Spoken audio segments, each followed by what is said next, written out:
Knoptop here, and we got all kinds of tech to talk about. And we're going to have some tea while we're at it. Today we're talking about the Kodak Playful. Careful, robot. Thank you. Alright, so here it is, the Kodak Playful. Look at this little thing. Oh, we also have Jan. She's just hanging out for the first time. And we have some Tazo tea. What are we rolling with today? Orange Blossom Full Leaf Tazo. Sounds good. Orangey.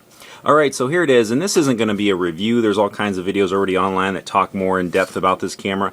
I just want to go over just some of the basic features of it, show some sample footage, and really I'm going to be comparing it to the Kodak zi8.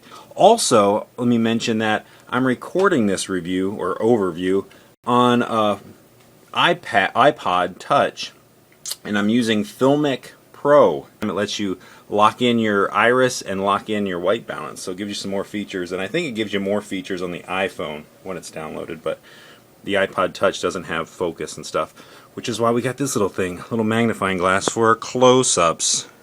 So right off the bat you can see that this Playful has got this crazy rainbow hypnotic lens. I'm not exactly sure what that's about, but I'm not worried so much about the looks. So here's our things that we can adjust our LCD brightness. We have video effects, and if we go in there, we have a normal 70s, which gives it like a, I don't know, a slight amber look to everything, black and white, sepia, back to normal. And then if we get out of there, we go down to video resolution, and it's cool because it gives us the same options as the zi8. You can see there, 1080, 720p, 60, and then 30, and then WVGA, which is cool. Lots of options. Get out of there, we go down further, we have microphone gain. There's no mic input like the zi8 has, but it does let you control the gain if you want to turn it up or down. We have sounds and LED that basically just lets it beep or not beep. Your date, share settings, and video output. Now this features a share setting. I really doubt anyone will ever use it. You plug it in, you hit the button, and it automatically uploads to whatever you have pre-set. You can upload to Flickr, YouTube, whatever. You can trim the video. You can pull a picture from a video, and there's some effects, video resolution, there's some of the other stuff as before. But this is the crazy thing. You can actually trim the video. So to play back the video, you select where you want it, and you tell it where you want to cut it at. And I'm like, that's so bizarre to have on a camera this size. I mean, you can see like the size of the screen. It's so small, and to be editing or give you the option to trim, it's just so bizarre. I'm not exactly sure what exactly they were thinking. So let's get to some test footage real quick. So I have both cameras exactly side by side, and the Kodak Playful does have a little bit wider angle lens. Like you can see the cup, the iPod, and everything else on the mat, where the zi8 you can only see just a little bit more zoomed in, and it looks a little blurrier. I'm interested to see, because right now I'm referencing off this LCD screen on the back. I'm interested to see what this looks like on the actual computer screen as far as detail. I'm not exactly sure what would be in focus, so I'll let you guys decide what you think. Go back and forth. Boom. Boom.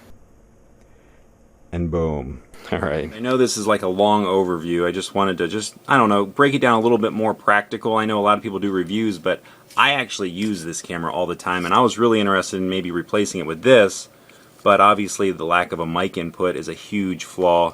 I do like the size of it, and I like the wide angle lens. It actually is really nice for filming yourself compared to the zi8. The USB is on the top here. How does that open? Kind of goes like that. It's kind of weird, but very, very clean design. So anyways, there it is. Not sure exactly how long the practical battery life is. Oh, one last thing I want to mention on testing this out. Right here, this little rough edge, which I guess is to help for grip, actually makes it so you hear it as you're handling it. So I almost think that this would need to be covered with like almost like a rubber protective cover. But anyways, there you go. Have a little bit more tea. I know this overview kind of lasted long. Hopefully it was informative in some way. The packaging basically isn't too impressive. It just comes with a little lanyard like this, a little bit more heavy duty, and then this plug that lets you plug it into the wall, and the battery charges when you plug it into the computer. Anyways, there you go. Jan, first time hanging out, having some tea, talking some tech. Thanks for watching. Wow, this went long. Alright, so I'm holding this at arm's length. I'm 6 foot tall, and this would be, I guess, about 3 foot away. And I'm just in a room with regular lighting with some sweet curtains in the background. This is just a test. I just want to see what the sound sounds like, and I notice that I'm holding it with my right hand. This is the smooth side of the camera, but there's a rough edge along the side of the camera, and if I graze my thumb on it like that, I'm sure you're hearing the camera handling pretty significantly.